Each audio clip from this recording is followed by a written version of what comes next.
Oroshidava hualla, Oroshidava hualla, Oroshidava hualla, Nishit Yakun Tavura. Al wien ledius na vart gewekin, Maramayin boni jaschachten, Grain wils na milti ganski, Tia da vogels van der Raleigh. My family emigrated from the shadow of the Galtee Mountains of Ireland to a jaded, post-war London in the 1950s. 500,000 Irish people emigrated to England in this decade alone. Irish men built the arterial transport infrastructure, and many Irish women trained as nurses for the flourishing National Health Service, accounting for 12% of UK nurses by 1970. Running tunnels are best cut with mechanical diggers. Big diameter tunnels with cast iron linings are dug more economically by hand. Stations have big diameter tunnels. Londoners had little notion what was going on under their feet as the labourers laid into the Oxford Circus underground complex in 1965. It was work for big, strong and enduring men. For men with iron in their arms and buttocks, for the shovel rather than the machine. It was a return, in some respects, to the methods of the Victorian engineers. Muscles to match the iron determination to face the task.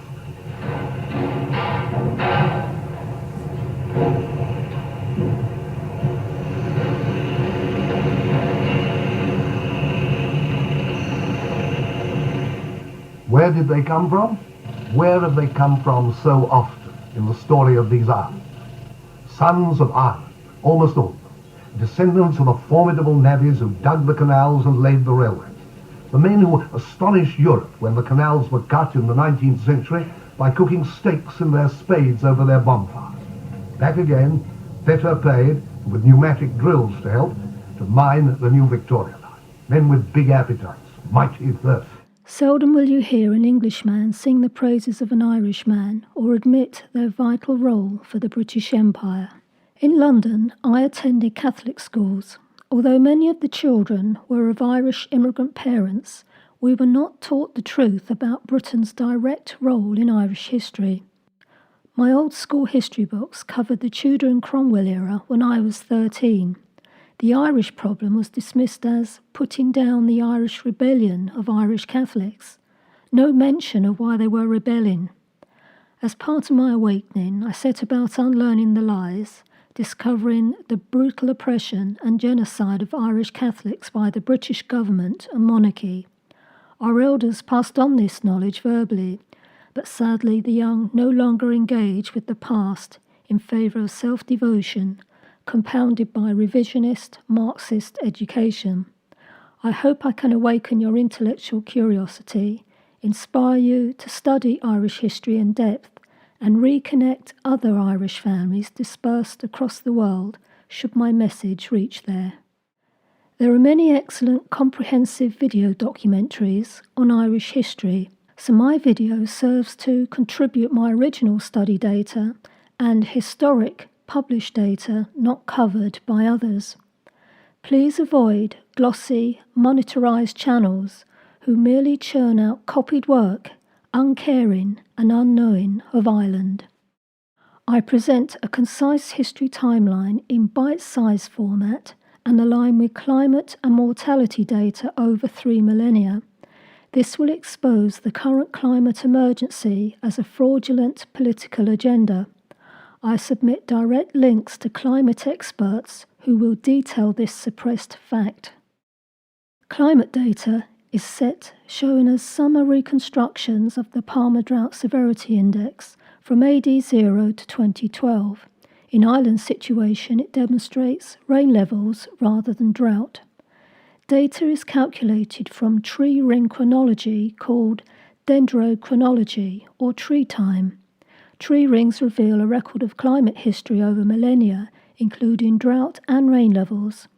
This data is accurate within a year, as each year a tree will grow a new outer ring. During droughts, tree rings are very narrow. Conversely, in high rain level years, rings are wide. A sample can be extracted from living trees and dead trees from petrified forests. Core samples are overlapped to create a timeline for dating. I will only discuss climate where it is of major impact. Historical annals provide the ancient mortality detail. During my study, one horrific word kept repeating over the centuries: famine. The cause was chiefly invading army oppression and disease, but lesser caused by severe winters, which other Europeans survived. Ireland could always produce a food surplus for its own population, however it served as the free larder for the British raiders. Queen Elizabeth I and Oliver Cromwell were the architects of a brutal system that was intended to enslave and destroy Ireland's native people. This map from 1654 records all the land that the surviving native Irish Catholics were removed from and settled in barren boglands of Connaught. Many thousands were slaughtered or shipped to the Caribbean as slaves. Let's begin our journey through Irish history. 3000 BC. Evidence of highly sophisticated culture existed in Stone Age Ireland, involving over 5,000 years. Separate language, art, organised society and technical knowledge. Prehistoric ruins at Newgrange depict an eclipse and astral elements. This artwork predates the Great Pyramid of Giza and Stonehenge. Celts from Central Europe migrated to Ireland 500 BC. Discovering iron, they armed their tribes with superior might to destroy the existing culture in Ireland. The Celts named the island Eru, the root of Era today. The Roman Empire resisted Ireland, therefore allowing Irish culture and identity to flourish for over 4,000 years, although evidence of trade with Romans in England. We have our first mortality detail. In 430 AD, Christianity arrives in pagan Ireland. St. Patrick's Confessio exists in 8 manuscripts, the oldest dated 807 AD. St. Patrick was a Briton. He was captured by slavers at 16 and taken to Ireland to serve as a shepherd. He escaped after 6 years. As his faith grew, God told him that his ship had arrived to take him home. The ship's captain agreed to take him but asked for sexual favour, which Patrick refused out of reverence for God. The captain relented. 3 days sailing across the sea and 28 days inland, food was provided to him by miraculous means. Patrick became a devout Christian and received a mission from God to return to Ireland years later as a Catholic bishop and converted the pagans. He established monasteries, schools and churches, much to the jealousy of his confessor, who betrayed his oath of secrecy regarding sins as an adolescent pagan boy.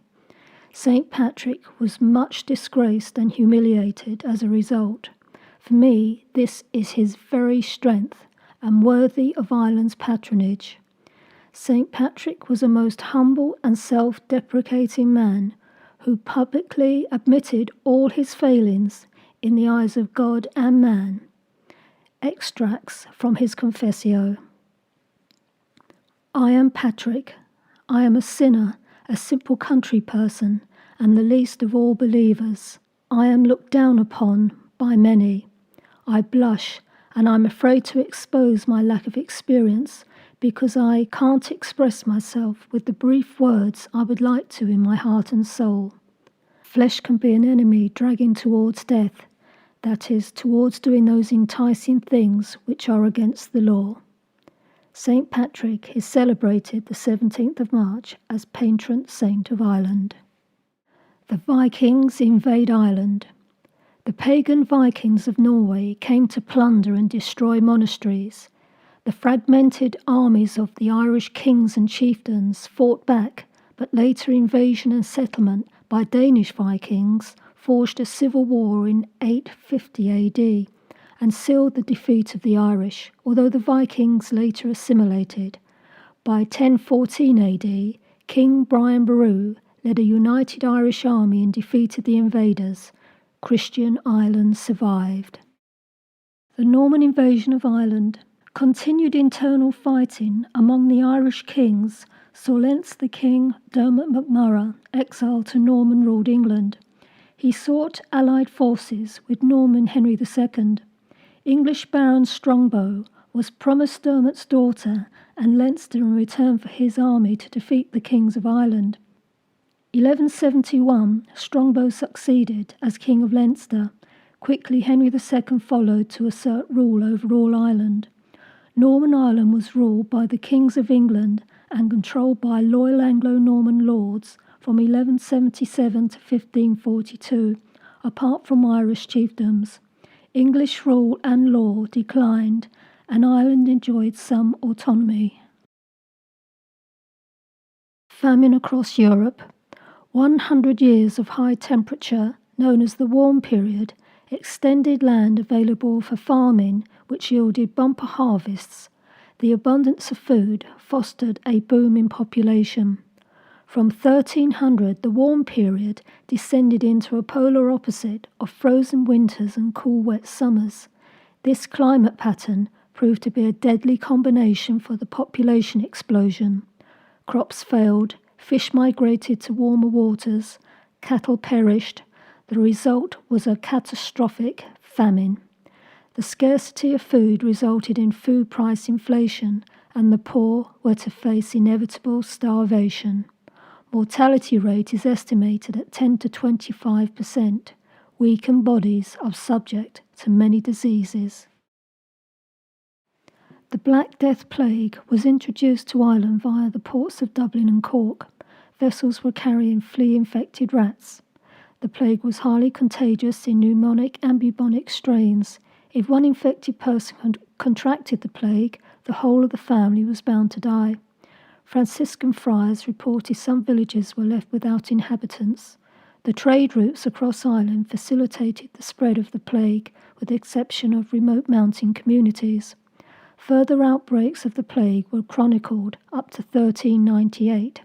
Ireland did not record death tally, but dendrochronology studies indicate the oak forests regenerated, evidence of significant reduction in population. Densely populated areas estimated 40% mortality. It must be noted that approximately 25 million people died across Europe from the Black Death. English Tudor King Henry VIII became King of Ireland and state renamed Kingdom of Ireland. Henry was excommunicated by the Catholic Church, so had to seize the title from the Norman monarchy awarded by the papacy. English rule in Ireland was confined to Dublin. Beyond the Pale, Ireland remained loyal to Rome and the tribal clan system. The Anglo-Normans assimilated into Irish culture. This created a threat of Catholic Spain invading Ireland, so Henry VIII forced Gaelic Irish lords to swear loyalty to Henry so they could keep their titles under English federal law.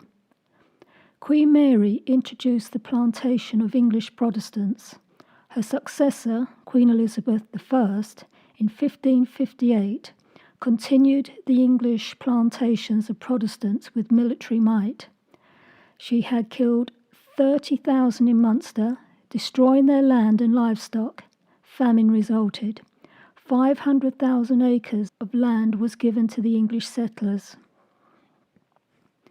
Grace O'Malley, the pirate queen of Mayo, earned a fearsome reputation as a seafaring warrior and a leader of 200 men. She was only halted by Governor Bingham, who locked down her ships, deprived her clan of self-sufficiency, and murdered her eldest son.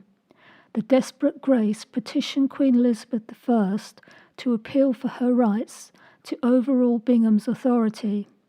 Queen Elizabeth I, intrigued by this formidable Irish queen, agreed to an audience, and Grace travelled to London in 1593. Grace did not bow to the Queen and insisted they meet as equals. Queen Elizabeth I approved the request and Bingham was forced down. Much detail of Grace O'Malley's life was recorded in royal dispatches of the English Crown. In 1641, The Irish rebellion of Catholics rose against the Protestants with brutal revenge. Many Protestants were murdered, although numbers claimed were more than there were Protestants to kill. Hearsay evidence and Bible-inspired testimony inflamed popular fears about the barbaric Catholic Irish after the rebellion. Recent study of historic testimonies held in Dublin exposed unsubstantiated propaganda within the 31 handwritten volumes of witness statements that provided Oliver Cromwell with justification for his subsequent slaughter of the Irish Catholics at Drogheda and Wexford. Oliver Cromwell led the parliamentarians in the English Civil War, ending royal rule. He landed in Ireland with his 12,000 men New Model Army in 1649, confiscated all Catholic-owned land, slaughtered tens of thousands of Irish men and women and children. 12,000 Irish people were sold as slaves in the Caribbean. 34,000 Irish were resettled in Connaught. His scorched earth policy destroyed crops, causing famine. Cromwell's legacy was of a merciless tyrant. He was officially executed 2 years after his natural death. Monarchy restored, Cromwell's body was dug up, beheaded for treason, head placed on a spike, and later buried in Cambridge without his body. Yes, that is Cromwell's exhumed head. In 1660, Charles II returns the monarchy, succeeded by Catholic James II in 1685. Protestant King William of Orange defeated James II in 1690. The Maunder Minimum is a period of drastically reduced sunspot activity that occurred between 1645 and 1715. The English Civil War and Little Ice Age killed 250,000 people in England. It's estimated that 618,000 people had died in Ireland, or 40% of the entire population. To freeze the River Thames to a depth of 3 feet would require prolonged sub-zero temperatures to exceed minus 25 degrees centigrade. Please study this famous illustration of the River Thames in London frozen over during the Little Ice Age. Rich people are networking, working class people are hauling goods and food, and children and animals are playing. All this without any of our modern-day amenities. The Penal Laws, enforced by the Protestant Irish Parliament with an aim to crush the Irish Catholic will in order to save the ruin of the kingdom. Catholics were forbidden to buy land unless they adopted the Protestant religion and could only lease land for 30 years. They were denied the right to vote or hold office, bear arms, their children denied education, banned from practicing the Catholic faith. The Irish were reduced to abject poverty. This was compounded by famine from severe winter in 1739. We have now reached a critical time in Ireland's history. I will now set the scene from historical, published technical data that will portray the intentional genocide of the native Irish Catholics in the following century, where millions died of starvation despite the abundance of food. English agriculturalist Arthur Young published highly acclaimed journals recording farming across Europe in the 18th century. His Tour of Ireland journal in 1776 records all aspects of farming he observed in Ireland, although through the lens of an English supremacist. He describes the Roman Catholics as lower people. He cites no emigrants to Ireland other than the native Irish. We meet the English landlords and gain insight to the great wealth earned via exports of Irish stock and grains produced by Irish tenant farmers who could not buy the food they toiled for. We learn how the Irish fishing industry was oppressed by the British government to favour the Scottish fisheries, who, given a bounty, could undersell the Irish fisheries. I quote from Arthur Young. "It is with much regret I heard that the rent of a man who had been so spirited an improver should be raised so exceedingly. He merited for his life the returns of industry, but the cruel laws against the Roman Catholics of this country remain marks of illiberal barbarism. Why should not the industrious man have a spur to his industry, whatever his religion? It is impossible that the prosperity of a nation should have its natural progress where 4/5 of the people are cut off from those advantages which are heaped upon the domineering aristocracy of the small remainder. 20 peers and 60 commoners were sitting in the British Parliament, resident of the best 80 estates in Ireland. The Irish were increasingly rising against the absent English landlords, only labouring for the export market and the landlord's profit, and not to consume, for they could not afford to buy the fruits of their labour, hence the reliance on potatoes, buttermilk and oatmeal. Arthur Young's journal surveyed and recorded each county in great technical detail and also explored its people. As Tipperary is the land of my forebears, I have extracted the study for Tipperary. Cashel to Clonmel, red sandy loam soil, examined found to be of most extraordinary fertility, much under sheep and tillage. The river's shore brings boats of 10 tons burthen. Stephen Moore Esquire, much celebrated for his entrepreneurship, built a mill for £15,000 in 1769. It contains 13 stones, works 20,000 barrels of wheat by 1776. He owns a bakery and biscuit factory with 8 ovens. He erected a rape mill for oil. He imported longhorn craven cattle from England and sold yearling bull calves for £10 to £30. Young describes the cows as beautiful. Keating's farm of Garrelad, a massive 13,800 acres, earned £10,000 a year from rent. 3,000 black cattle, 16,300 sheep, 300 horses, 500 ducks, 300 turkeys, covered land, golden to Clonmel. As a direct contrast, I submit Young's survey for the Baronry of Erris, Mayo. Much planted potatoes and flax using seaweed manure. Rabbit warren skins yield £100 a year. The Mullet Peninsula is largely uncultivated. Erris has 47 Protestant families and 849 Catholic. Many small herds of cattle and sheep.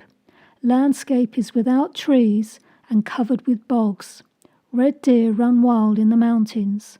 Fish is plentiful with mackerel, whiting, lobsters, herrings, 150 boats, 5 men to a boat, nets made locally.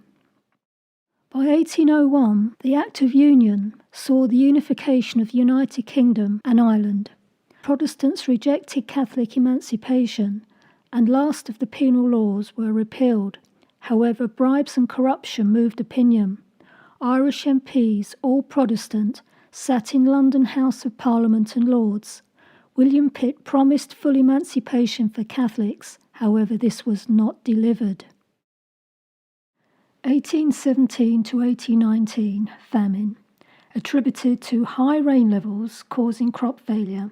This is not borne out by the Dendrochronology PDSI timeline. How come 1801 higher rainfall did not hasten famine? A typhus epidemic crushed the poor again, unable to isolate in their cabins. It's estimated 65,000 Irish died. By 1823, Daniel O'Connell founded the Catholic Association seeking full Catholic emancipation by legal means, gaining much support and allies. The Duke of Wellington, as UK MP, relented in 1829, passing the bill to keep the peace. The £10 required to qualify as a voter excluded most Catholics. The Irish did not have the same rights as the Scottish and Welsh. O'Connell fought for greater reforms, removal of forced tithes by farmers to the Anglican Church of Ireland, tensions in Ireland increased. I need to conclude on the climate data presented at this point. This slide exposes the scientific and political fraud serving the United Nations global agenda. I have superimposed the climate impact famine markers against the official IPCC temperature anomaly graph of 1990. Note they align to Dr. Tim Ball's 1990 red line. If famine markers are moved vertically up or down to align with man's black line, they become nonsensical. It is fortunate for us that line scientists don't liaise with line historians, who we will meet in part 2. The United Nations International Panel on Climate Change invited the science world to present a study to meet a false climate narrative and conceal the medieval warm period and the Little Ice Age. Michael Mann was chosen and his infamous hockey stick graph was selected, which stitched tree ring data to instrumental data at year 1900. This is corrupt and fraud. Impossible carbon targets and taxes were rolled out to the Western world as a result. The goal is to destroy the Western economy. Dr. Tim Ball outed Mann's graph as a fraud, and Mann took Ball to court for defamation. Ball won the case and emboldened many other climate scientists to break their silence. I have given links to climate expert scientist Dr. Tim Ball, who can educate us, and CDN revealing ancient forests inside the Arctic Circle.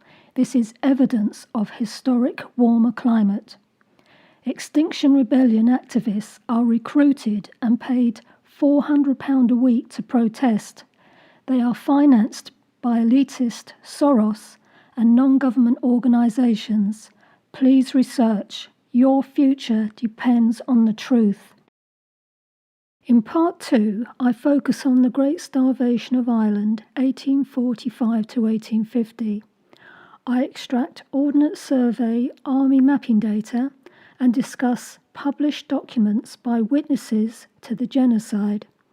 I will demonstrate how bountiful Ireland was, how industrious its people were, how rich the absent English landlords were, many British members of Parliament, and making laws protecting their financial interests in Ireland. By design, the English elite contrived over generations to rid the Irish Catholics from their land. Please join me.